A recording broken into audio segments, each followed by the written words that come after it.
All right, everybody. Hey, welcome to day 5 of the 5-day investing challenge. Your journey does not end here. Well, we've had these 5 amazing days with you guys. The journey does not end. We have a full 20-day plan. We are basically a quarter through it. Encourage you all that have been a part of this throughout to take the opportunity, get signed up for either the gold pass that gives you access to all 20 days or the VIP pass, which not only gives you access to all 20 days, but a lot of other goodies along the way, including over $1,000 in bonuses, scripts, and forms, and all sorts of good stuff. So get signed up at 5daynotes.com. Take advantage of it. Trust me, if you love what we talked about today, yesterday, Wednesday, Tuesday, or Monday, you'll want to be signed up for the full 20 days.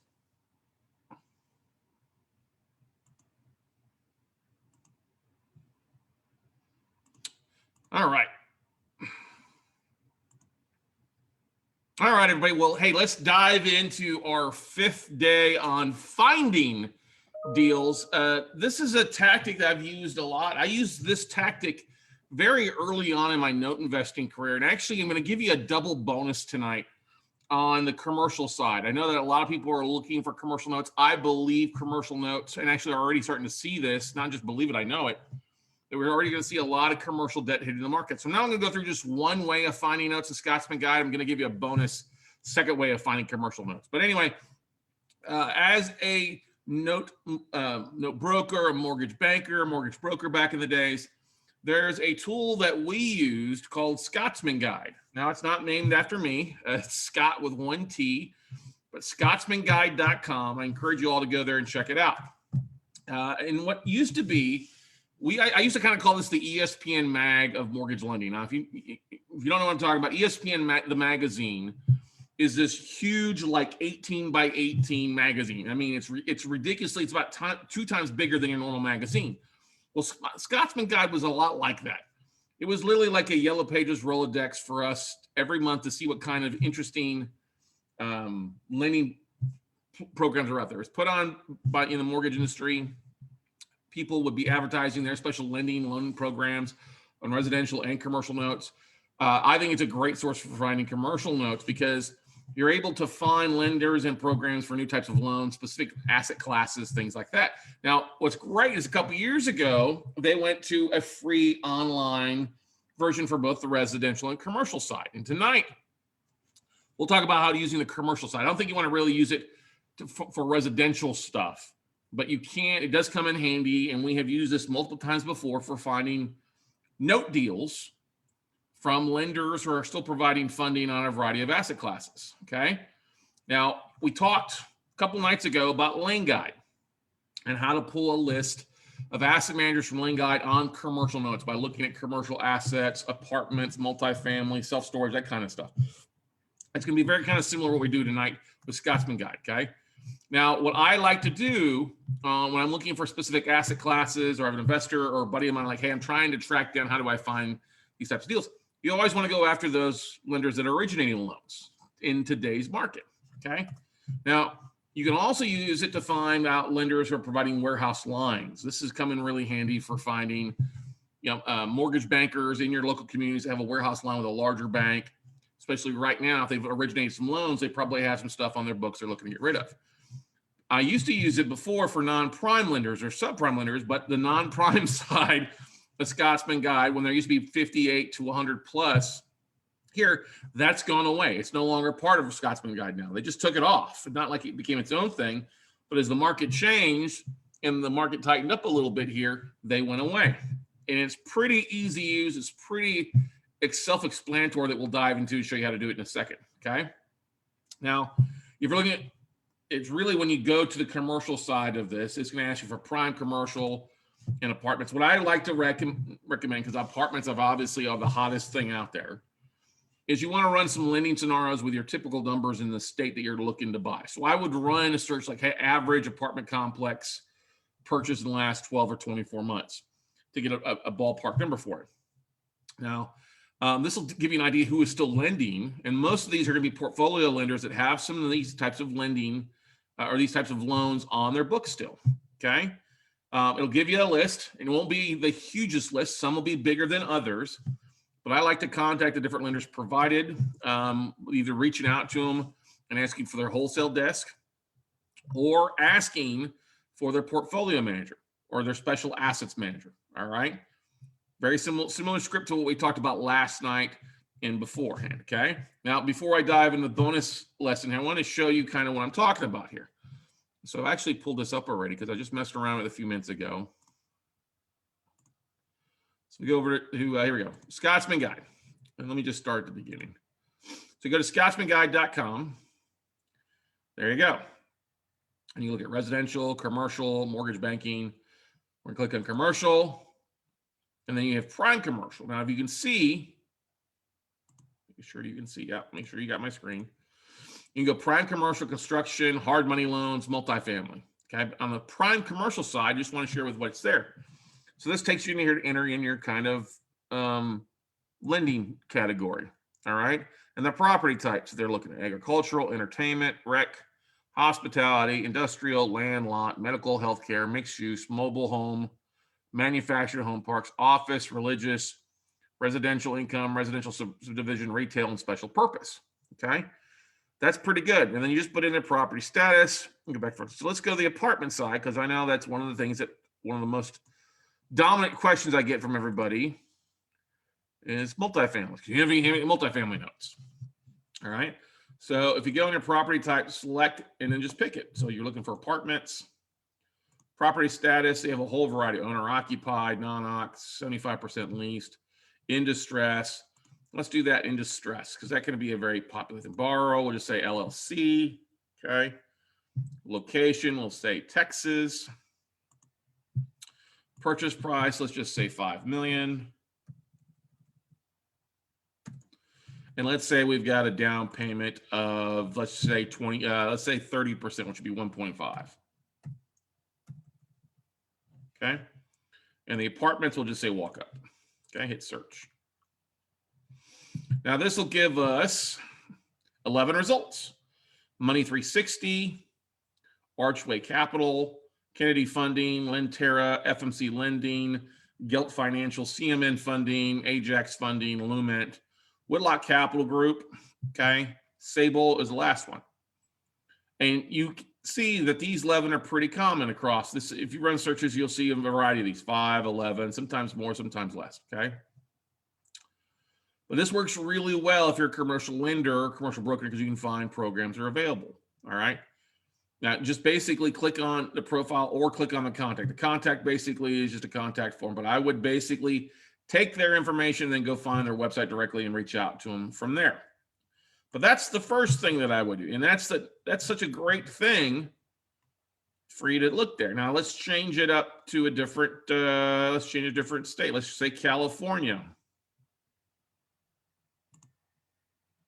And hit search, see what pops up in Cali. Probably a few more. Same number. All right. So I would just be looking to reach out to these guys. They're going to have stuff or they're going to know stuff. This is what is so great is that there's sometimes mezzanine financing and go from there. Now, let's go back to the lender search and do more of the commercial side, the prime commercial. Okay. Let's say we're looking for self-storage, because that's another big thing that we get, or actually mobile home manufactured park. Property status, we'll just say it's at least 80% leased. Borrowers and LLC. Location, we'll say Texas, because it's one of the bigger states for this. Purchase price, same thing, 5 million. We'll say down payment, let's just say 1.5. Again, doesn't really, the more down payment you have, the more likely you're going to have more lenders, is what we're trying to get at. Okay. And this is going to be 100% tenant occupied, and hit search. And that's going to give us, if you're in the mobile home park business or looking for mobile home deals, 20 results. Okay. 20 results. Okay. And that's what I would do. Hey, have you financed anything? Do you have anything in your portfolio? Using the similar scripts that we talked about on day number 4 last night, the previous day, similar scripts. What do you have in your books? I'm looking for multifamily. I'm looking for self-storage. All right. Mobile home parks. Okay. But there you go. 20 different lenders there that would be worth making the phone call and tracking down and making friends with a special assets manager. All right. Kind of a cool thing, right? Pretty easy to use, pretty easy to mess around with. I don't know if their SSL security is out, because when I first tried to get on Scotsman Guide earlier today, it popped up a warning about that, but I just went ahead and advanced through it because I use this all the time. So Scotsman Guide, it's a great source. It's a free source for you to find lenders out there that are providing stuff. And literally just get on there, make some phone calls, reach out, see what they're lending on, and going from there. Okay, now my bonus tonight is using 10x. Now 10x is auction.com's commercial side of the ball game. All right. Now, if you've been around us before, on Note Camp before, we've had, we had different people on from different companies doing commercial loans, like exchange.coms, and Mike Saucedo from there. We've had Todd Billings on from US Debt Ventures. We've had Yakim Israel, previously from Fifth Third Bank, now on his own with CBRE, Richard Ellis. But 10x is an auction. It's auction.com's commercial side. Now, what I like to do with 10x, it's an auction basis. You go on their bid, you wait around to see if your bid's accepted, it gets countered back and forth. I hate that. I really, really hate being an auction basis. So what I do is I use 10x, and what I'm going to share with you guys tonight is I'll go on to 10x, find a couple properties that they're auctioning off, and I'll go on and find out who the underlying lender is, because they'll let you search for properties or notes. Okay, so I'll look for properties that have a note, or even a previous property, a commercial property that's gone to foreclosure, because I can in a couple minutes I can find out who the lender was that foreclosed, and then track down that lender to see what else they might have in their books. And it's a very similar process to what you would do, like we talked about using the appraisal districts. We will, we'll go on to 10x, look, find a property, find the address, we'll go direct in a couple ways. And how we go to direct is we jump on netraonline.com. We talked about this last night, the night before, I can't remember, to search the county records. And we'll pull the address, go to the appraisal district, we'll type in the address, it'll pop up the owner's name or the LLC name in most commercial properties. Then what we'll do is we'll jump over to the county recorder's office or the county clerk and do a search for that entity and look for an assignment or a deed of trust to find out who the existing lender is on, because the lender will be named on the deed of trust. And if we see an assignment after the date of the deed of trust, we'll know that the loan is assigned to somebody else. And then what we'll do is go direct straight to that bank, straight to that lender to see what else they might have. Because if they got one distressed commercial asset, they're going to have more. Okay. And then we'll use Lane Guide or another source to track down the special assets manager at the bank and say, listen, hey, I see you've got this one, you're auctioning off on 10x. What else do you have in your portfolio that's in default that you'd like to move before you have to take it to foreclosure? Okay. And this comes in really, really handy. If you are seeing stuff in your local area, it might be easier. You can jump on the county clerk website and track the stuff pretty easy. You could also reach out to your title company and have them take a look and pull some stuff too if you don't know how to read county records. And could you tell me who the most recent lender is on these two properties? That kind of stuff. All right. Questions about that. So let me do this, because I did pull up something on this and I wanted to walk you through this as well. So if we go to 10x, where is it here? All right. 10x right here. This is the main website, 10x.com. And I look for multifamily on all properties and notes. It doesn't really matter. And I just scroll down until I find, you see that multifamily stuff here, Chestnut Crossing, Syracuse, New York, Columbia Heights, Minnesota, Baton Rouge condo portfolio. This one's in Wichita Street. This is the one I look for because this is in Texas, Stone Ridge Apartments. Okay. Starting is 2.2. It's in Wichita Falls, Texas, 504 Kemp Boulevard. Okay. Went over Netra Online here. Okay. Hit the make sure I'm sharing my screen with you guys. Yes, I am. Okay. And I go to the data online and I just typed in 504 Kemp Avenue.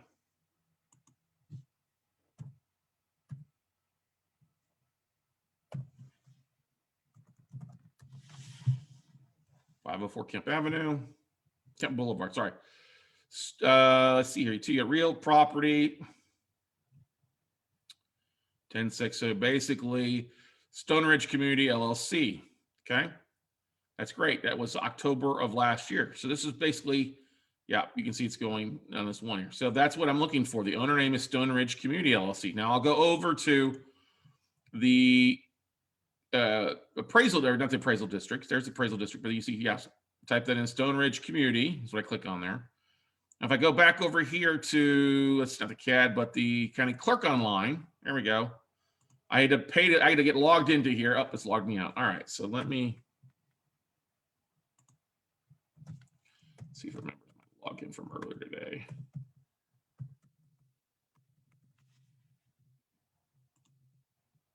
Ah. Let's try this.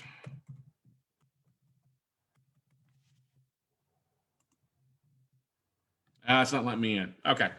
Anyway, I was able to check on the county records, all right, the county records to literally pull and see who the lender is, and found out that the lender is a trust. And I actually was able just to do a copy paste over that trust, Wilmington Trust, I think, or Wilson Trust, I can't remember. Anyway, and I found their contact information. And I know that they've lender on this one. I also looked at a couple other, found that they're obviously a real estate investor like you and me, guys. They're a portfolio lender. They've done this on quite a few. So apartments are a nice play for them. And if they've got this one that they've foreclosed on, that they lent on, then they probably have some more. So don't expect an answer on a Friday afternoon, but it's still a great play to see. That was just doing that in one, one search on another website that's listed. I'm not trying to track down the one in Camp Avenue. It's going to foreclosure. They're trying to auction off at 2.2. That's fine. I would rather see about what else they might have on their books in other parts of the country. Okay, does that make sense for that? If you're looking for commercial deals, ladies and gentlemen, that's one of the easiest things to look at. Look who's already got commercial distressed debt, who's already auctioning stuff off, and then go to them directly. Don't deal with the brokers. Don't deal with, the websites like that. Go direct. All right. And the beautiful thing is, if they don't sell that at what they're looking for, I may very well be able to pick that up as an REO if they don't get it sold at what they're looking for at the auction, because you're making that warm introduction. This is ways that we've found a variety of different assets over the years, different lenders from doing this. When we find something we're looking at and we use that asset that they're foreclosing on or foreclosed on to get into the back door with them, it's a really, really cool tactic to do. Questions, comments from you guys here on the finding side here of day 5 for you. And look at any website. You got auction.com. You can do something on auction.com, 10x, exchange.loans.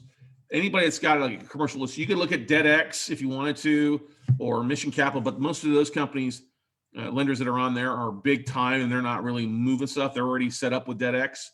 So I like going to 10x and exchange.loans to look at those guys, because those companies aren't set up with those bigger firms, and it leads to a lot of opportunities for you. And it's the same thing. If you look at your foreclosure proceedings in your market, or you see a hotel or a vacant commercial property in your neck of the woods, you know the address, go to the county appraisal district, look who the lender is, reach out to the lender and see if they'd be willing to play ball. This is going to be one of the most effective ways to find commercial notes in your backyard, just like we did. Okay. Wayne asked, what kind of discount do they consider on commercial like you described? Wayne, it will depend on every asset.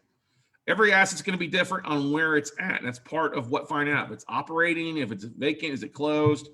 You're going to have to do your research. And this is why commercial notes, they're a big boy game. And you got to know what's going on in the asset class. If you like self-storage, guess what? You need to understand self-storage if you're going to buy self-storage notes. If you're going to buy multifamily notes, you got to understand multifamily to read the numbers, to be able to dictate what kind of discount you should ask for. The biggest mistake I see people make is like, hey, I got a commercial note. I'm like, okay, what's the price point? Do they have financials? Because it's such a more of a financial cap rate driven system on commercial notes versus residential. Residential notes, you know the rents, you know the payments. There you go, no comps. But in commercial, it's driven by cap rate. So you got to know rents, you got to know what's going on in the market, and really know what's going on with that individual asset class. Just because you get a commercial note doesn't mean it's a deal if they want full value or overpriced for it. Okay. So that's a longer answer to your question, but I get it all the time. Hey, I got a commercial note. Okay. What's the numbers? What kind of pricing do they want? Is it occupied? Is there tenants in place paying rent? that kind of stuff. There's a lot more goes to commercial notes versus just find them, but find them is the first step.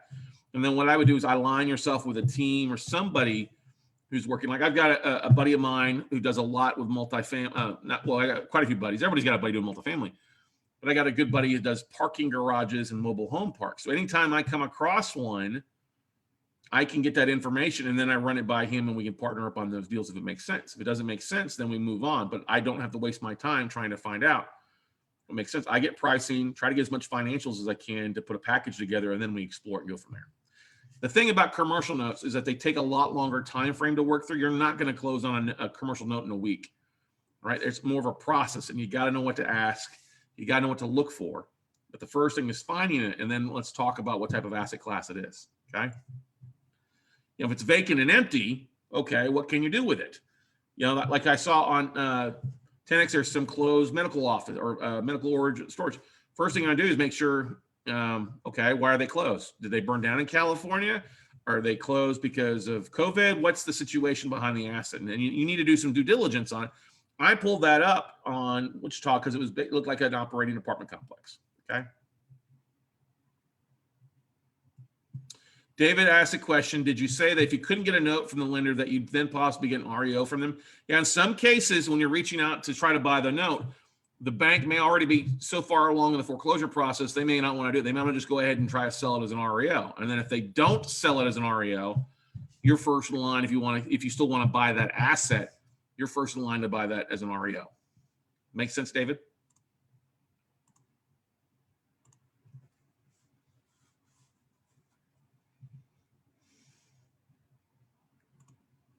Awesome. Glad to answer. Any other questions on the commercial note side of the things here? Scotsman got free resource for you. The other websites, like I said, it didn't cost me anything to register in Wichita County. I just forgot my password. Most of the counties aren't going to require you to pay anything to register. So like Wayne County and some of the others out there that allow for you to search by the name of the borrower is really nice. If it doesn't allow you to search, you may have to be there in person, like doing California, or you may need to find a good title company there locally that can help you do the search and say, hey, can you help me track down who the owner of this address is and who the existing lender is? Maybe pay a small fee, but a couple bucks is still better than not having access, okay?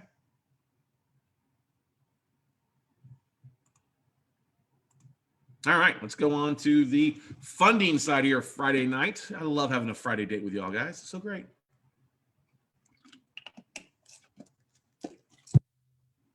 Hope you all are staying safe, warm, power, electricity, food, friends, health, family. Hope you all are safe out there. All right.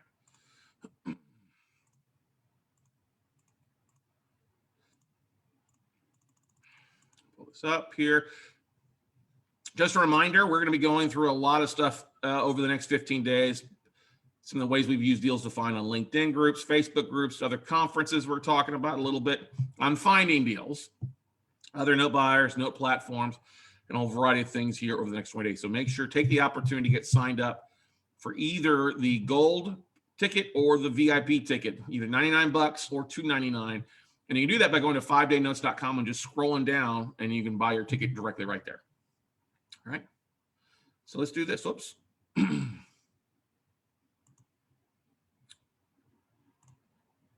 All right, so let's talk about raising funds here on day 5 at Note conferences or other conferences. All right, and we all can agree, we talked about this last night a little bit, that networking has changed a lot in the last year and a half, and the same thing has gone for conferences. They've been changing for years, and a couple years ago, we stopped really doing, workshops live in person by really respecting the virtual side and trying to respect people's time, energy, and money in doing them virtually.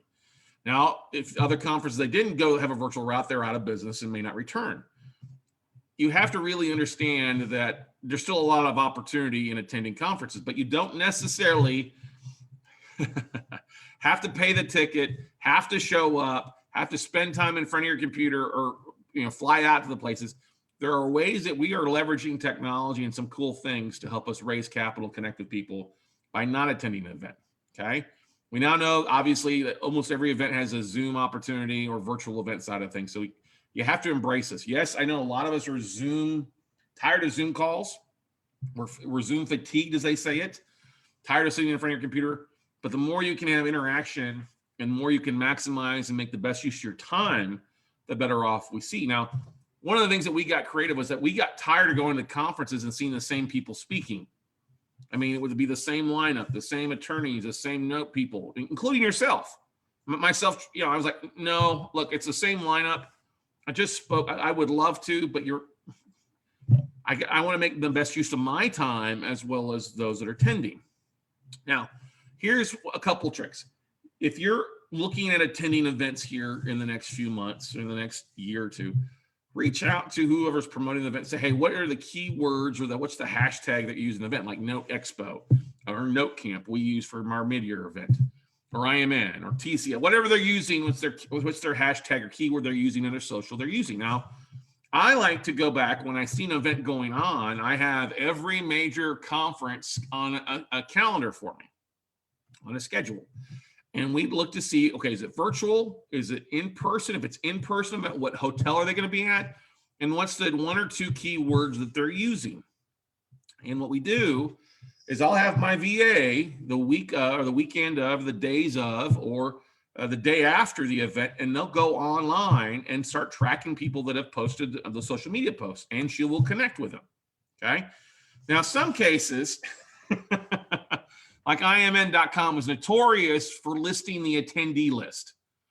IMN.com, they do their information management network. They do their big non-performing distressed debt conference in Boca Raton, Florida. They've done it virtually this year. The last couple of years, they would list the names, the company, and the job title that are RSVP'd. And I just laughed. I'm like, thank you. I don't need to attend now, because now I can take that job title and the company name and just put it in LinkedIn and find out who the heck the person was, save on a $1,500 ticket, save on a $200 hotel bill per night, save on food. I could sleep in my own house, and I could just literally hire my VA to go online and connect with the 200 or 300 people that you're advertising. It worked really every time. Now, some of the other things that I've done to raise capital is I'm paid to be a sponsor of a real estate investment club or a meetup group or another conference. I don't mind being a sponsor as long as I get the best bang for my buck. Now, I'm not going to pay 10 grand to be the head sponsor. If it's a free event, it's a free event. It doesn't make any sense unless they're going to give me the database. Now, if they're not going to give me the database, then I'll look at what's it cost to be a booth sponsor or a breakout sponsor or a lunch break or happy hour or coffee break. As long as I get it to either speak, or I can get a list of people, or I can have some flyers there. All right. If I can get, also what I like to ask is, listen, if I'm not able to speak, can I have an email blast? Will you allow me to send an email blast out to the full attendee list, either before, during, or after the event? Okay.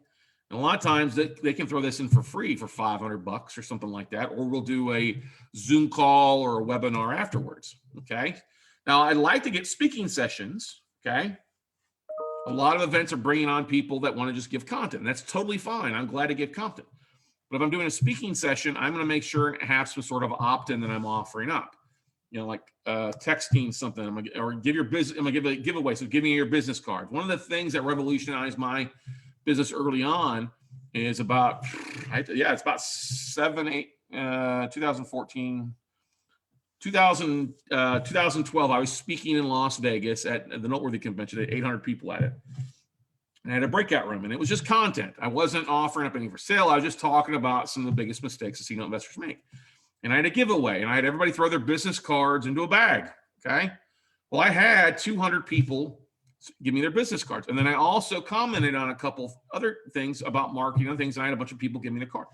Those, I basically, end of the weekend, I accumulated about 400 business cards. I'm not joking. Between the vendors, between the people that were there. And that became a really nice thing. Now, the most valuable thing was the people that gave me their business card in my breakout session, because they were there to hear me speak. I gave away, I don't know, it was a $100 thing, maybe as a class. But I made a whole lot more on that, because I know there's people who were in there to talk about funding deals or closing on note deals. So I knew that they were all investors. Okay. Now, one of the things that I've embraced a lot more these days, and I use this to raise a lot of capital, is opt-ins. And every one of you guys could get an opt-in, like a text message opt-in. Now, like if you could use easy texting or Mobit.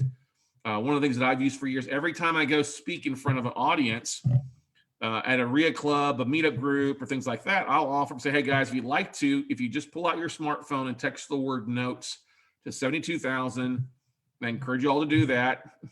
I'll send you over 80 hours of videos in my slides that I'm talking about. Okay.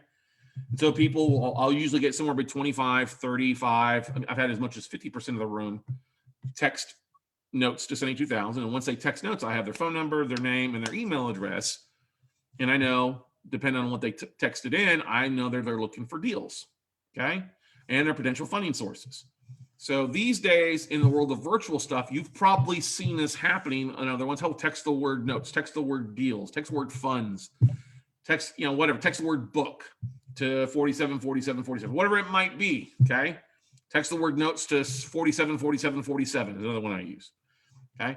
And then I'll send you some information. Not every phone service allows this, but this is still something you have to use. Now, I like using this with the social stuff is I'll go back to people that tag something, let's say Note Expo, and follow them. And then I'll send a message, hey, saw that you're Note Expo. I'm also a Note investor. Tell me what you're looking for. Or, hey, here's my free ebook. Give me your email and I'll send you my free ebook on Note investing. Something to get people to opt in. All right. It's not hard to do. You just have to do it. And yes, is it free? No. Does it cost some money? Yeah, it can cost you a little bit of money from time to time, but not too much. You just have to do it on a regular basis. Or you send them to a page like Lead Pages or an opt-in page or something like that to give something valuable in exchange for their email at the minimum. Okay. Now, there are events that I love to raise capital at, and I'm going to share this with you. Now, another thing that I like to do is I will always look at the lineup. And I want to make sure that if I'm going to look at events, I want to look at events that have more than 100 people. And I'm going to look at events that have a speaker lineup that's something that's going to have some people in there, okay? Terry Marlane says, which phone service support opt-in text? I know T-Mobile does, Sprint. I think AT&T is the one that doesn't in a lot of cases. You have to enable it on your phone, Terry, okay? But if some people say, oh, it didn't go through, well, then they can go to a website. I'll give them a website otherwise and put it on there. But anyway. So I want to be around events that are going to have at least more than 100 people. And here's the thing. When you look at your speaker lineup, look at and talk to the promoters, because promoters will lie about attendance. If you see, we're going to have over 100 people and you see they got 50 speakers, I'm like, well, hopefully you have at least triple to quadruple your speaker lineup, because then it gets valuable. Last thing you want to do is go to an event where there's 100 people and 58 of them or 60 of them are all vendors there, and you're one of 40 people. I've been there. Okay. That's not a fun thing. I've been to an event in San Francisco that was supposed to have 500 people that had 28 people. Okay. And I had to get creative when I was speaking. I did a Facebook Live and live streamed it that way to my presentation. And actually I got more people opting in off my presentation from Facebook than I did that were actually in the audience. Okay. Not hard to do. Okay.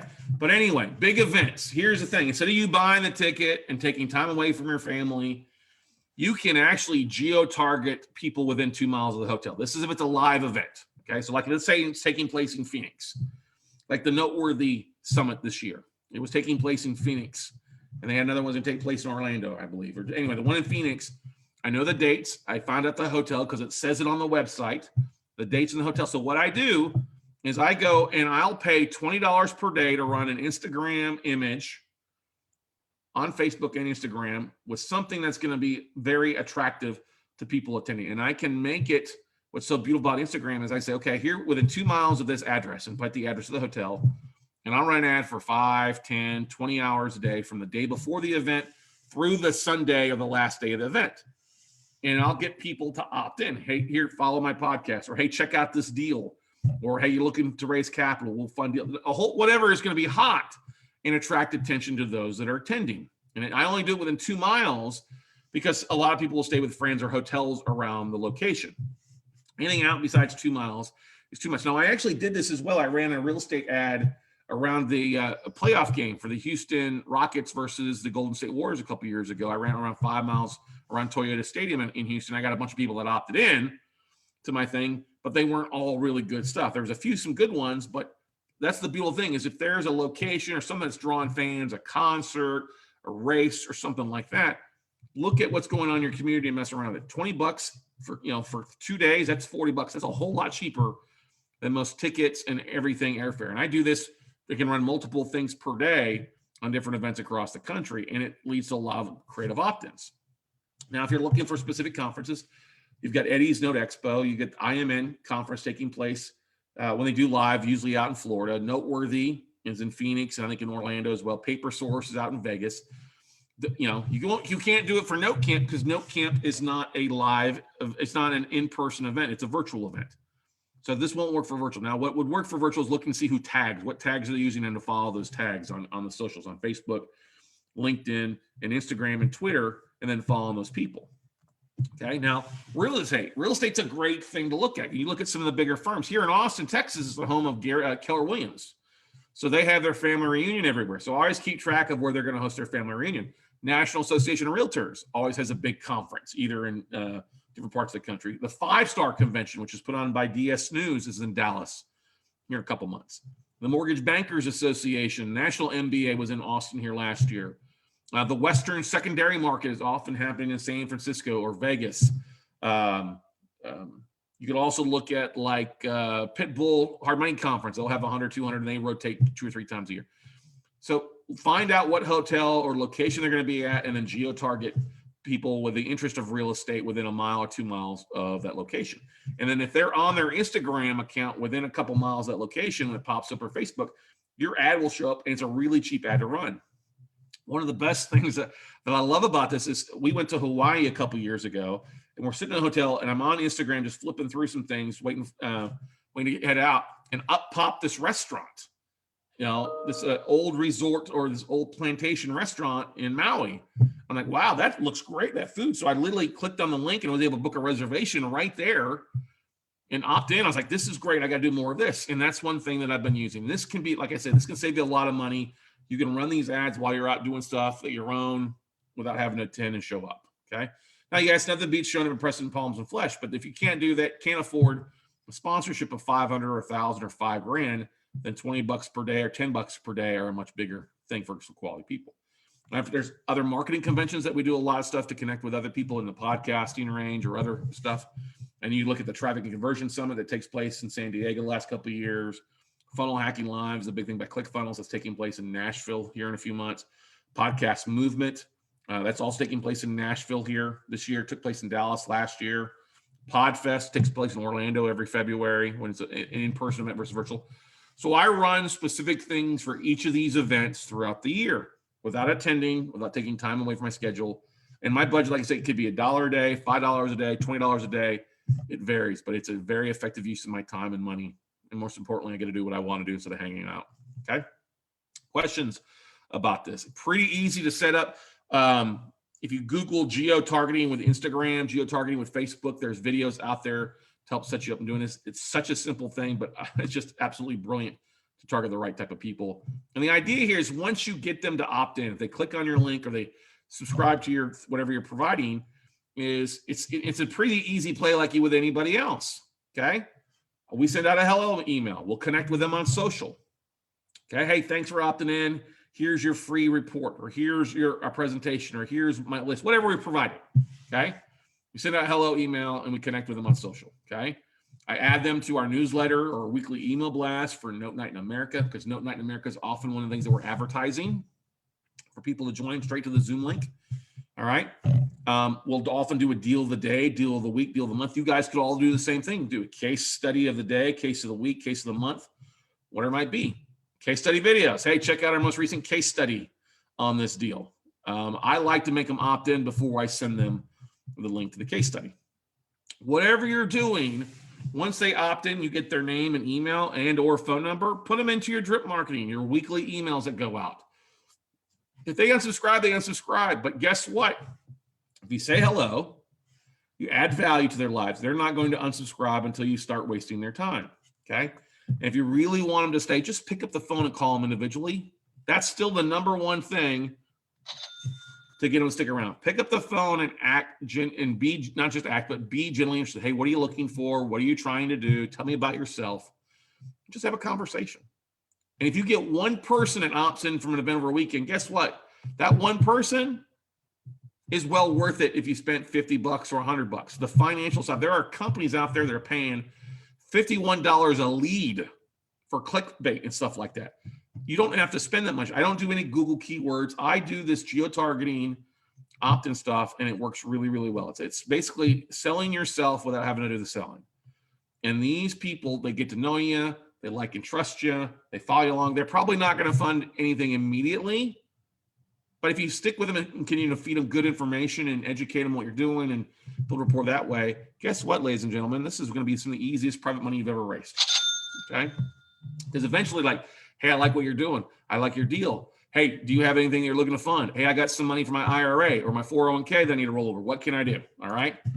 And the thing that you have to realize, I'm going to throw this stat up here, guys, is it's going to take connections. It takes time.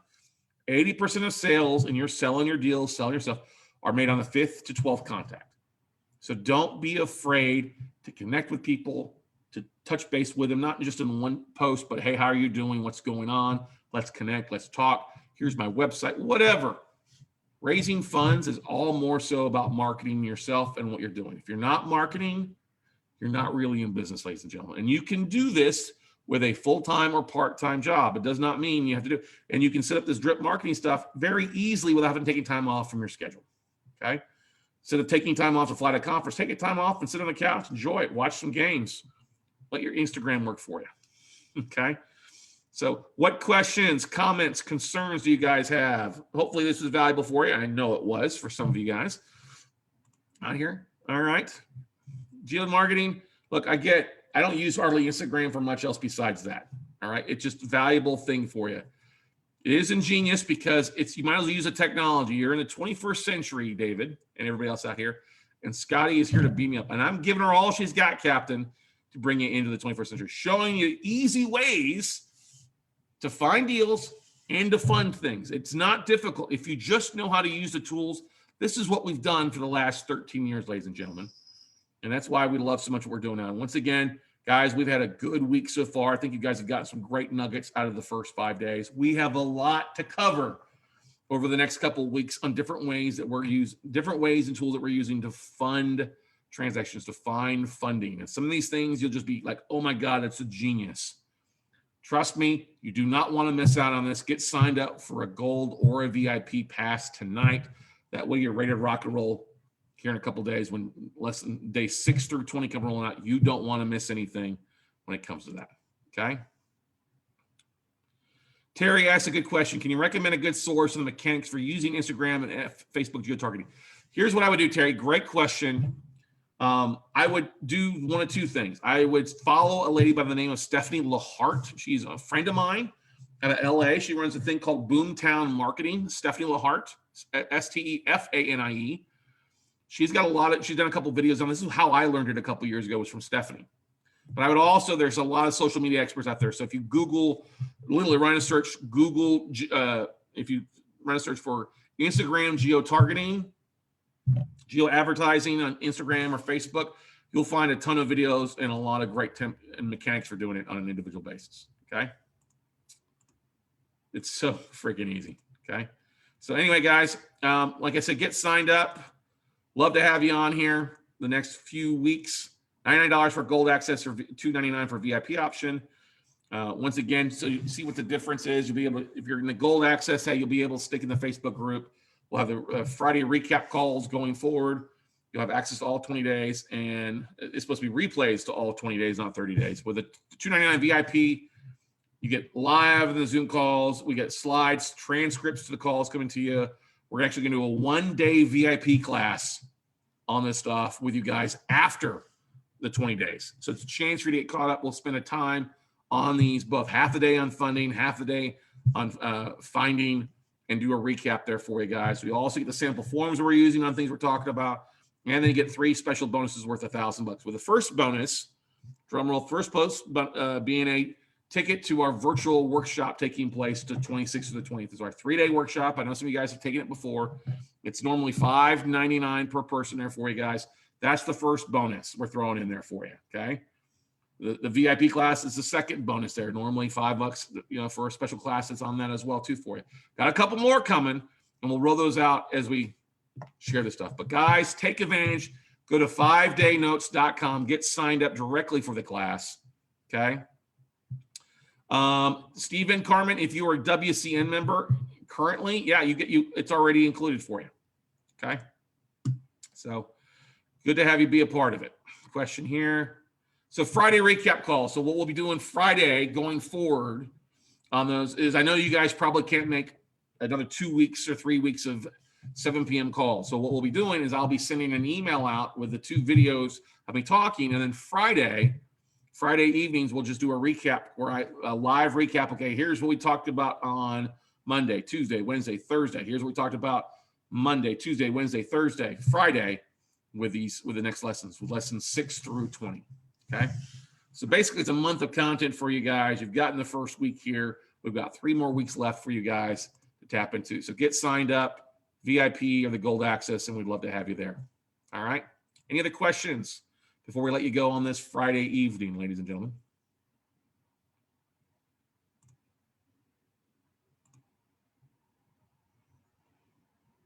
Great. Have a great evening. We'll see you all at the top, everybody. Bye.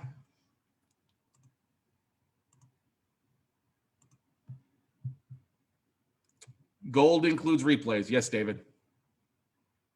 No, gold does not. Yeah, you get the replays, David, on the gold. Let me just share this again with you. Hang on here.